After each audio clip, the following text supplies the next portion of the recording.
नमस्कार दोस्तों। इस टॉपिक में हम बात करेंगे आईएनएस वागीर के बारे में, जो कि नौसेना को सौंपी गई एक नई पनडुब्बी है। तो हाल ही में प्रोजेक्ट 75 की आईएनएस वागीर नाम की ये कौन सी पनडुब्बी है?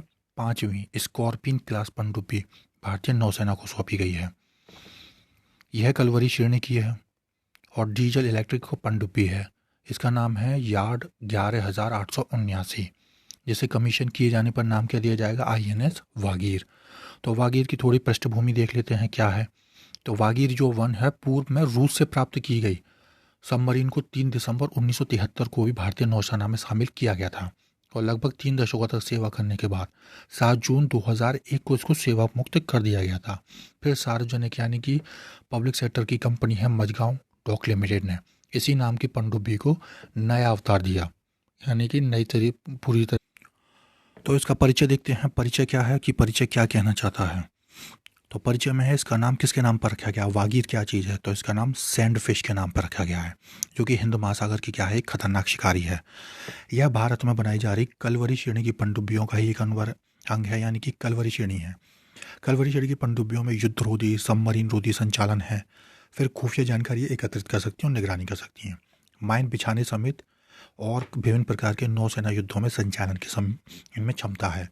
सबमरीन में इस्तेमाल की गई अत्याधुनिक तकनीक कौन सी है? तो सबमरीन में इस्तेमाल की जाने वाली अत्याधुनिक तकनीक कौन सी है कि निगरानी से बचने में बेहतर रूप से सक्षम है ये, उन्नत ध्वनि अवशोषण तकनीक है, कम विकिरणित और शोर स्तर है और हाइड्रोडायनामिक रूप से ये अनुकूलित आकार है इसका। सटीक निर्देशित हथियारों का उपयोग करके दुश्मन पर हमला करने की इसमें क्षमता है।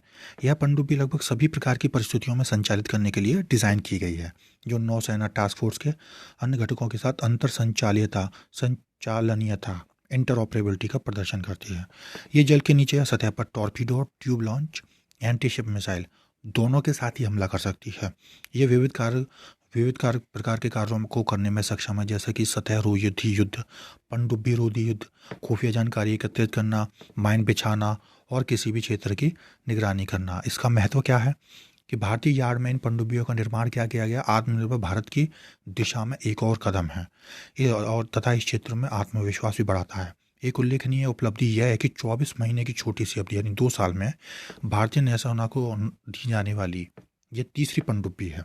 तो अब भारत में ये मैन्युफैक्चरिंग इनकी की जा रही है और एक इसके अंतर्गत बनाई जा रही है प्रोजेक्ट 75 के अंतर्गत। तो इसका परिचय क्या है? ये भारतीय नौसेना का एक कार्यक्रम है और इसमें स्कॉर्पियन डिज़ाइन की 6 पनडुब्बियों का स्वदेशी निर्माण शामिल है। स्कॉर्पियन एक पारंपरिक संचालित पनडुब्बी है जिसका वजन 1500 टन और यह 300 मीटर तक की गहराई तक जाती है। Mazagon dock ship builders limited अक्टूबर 2005 में हस्ताक्षर किए गए 3.75 अरब डॉलर यानी मोटा मोटी 4 अरब डॉलर सौदे के तहत फ्रांस के नौसेना समूह से, यानी कि टेक्नोलॉजी ने मिली है फ्रांस से, के साथ 6 स्कॉर्पियन पनडुब्बियों का निर्माण कर रही है। प्रोजेक्ट 75 में 6 पनडुब्बियों का स्वदेशी निर्माण शामिल है और प्रोजेक्ट 75 के तहत अन्य सबमरीन कौन कौन सी हैं? तो पहली सबमरीन का नाम है आईएनएस कलवरी, जो कि दिसंबर 2017 में मिली। दूसरी आईएनएस खंडेरी, जो सितंबर 2019 में मिली। तीसरी है आईएनएस करंज, जो मार्च 2021 में नौसेना को मिली। चौथी आईएनएस वेला, जो नवंबर 2021 में मिली। अब मिली है वागीर और 5वीं है। छठी और आखिरी जो सबमरीन है वागशीर, उसको 2023 के अंत तक नौसेना को सौंपे जाने की उम्मीद है, जिससे ये प्रोजेक्ट 75 भी पूरा हो जाएगा।